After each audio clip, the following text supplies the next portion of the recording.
Minimum maaşla bağlı təklif 3-cü oxunuşdan keçdi. Parlament Azərbaycanda minimum əmək haqqının məbləğinə ildə bir dəfədən az olmayaraq yenidən baxılmasını son oxunuşda qəbul edib. Axaras xəbər verir ki, Əmək Məcəlləsinə təklif edilən dəyişikliklər Milli Məclisin yaz sessiyasının bugünkü plenar iclasında müzakirə olunub. Dəyişikliyə əsasən minimum əmək haqqının məbləğinə müvafiq icra hakimiyyəti orqanının müəyyən etdiyi orqanın təklifləri əsasında müvafiq icra hakimiyyəti orqanının müəyyən etdiyi orqan tərəfindən ildə bir dəfədən az olmayaraq yenidən baxılacaq.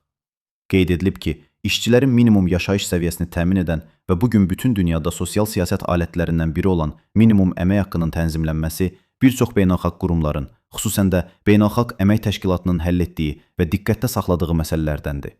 Bu xüsusda Dünya Bankı qrupunun Business Ready hesabatında qanunvericiliyin minimum əmək haqqının dövri yenilənməsinin məcburiliyinin təsbit edilməməsi bal itirən suallar kateqoriyasına şamil edilib. Qeyd olunanlar nəzərə alınaraq, Baş nazirin müavini, biznes mühiti və beynəlxalq reytinqlər üzrə komissiyanın sədri tərəfindən 2025-ci il 19 fevral tarixində təsdiq edilmiş Dünya Bankı qrupunun Business Ready hesabatının işçi qüvvəsi indikatoru ilə bağlı əmək münasibətləri və məşğulluq sahəsində qanunvericilik islahatlarının aparılması tədbirinin icrasını təmin etmək məqsədi ilə Əmək Məcəlləsində dəyişiklik edilməsi zərurətindən irəli gələn qanun layihəsi hazırlanıb. Bildirilib ki, layihənin qəbulu ölkədə sosial müdafiənin effektiv aləti sayılan minimum əmək haqqının müəyyənləşməsinin dövrlüyünü təmin edəcək və sözü gedən hesabatda qeyd olunan sualla bağlı ölkənin bal itirilməsi səbəbi aradan qalxacaq.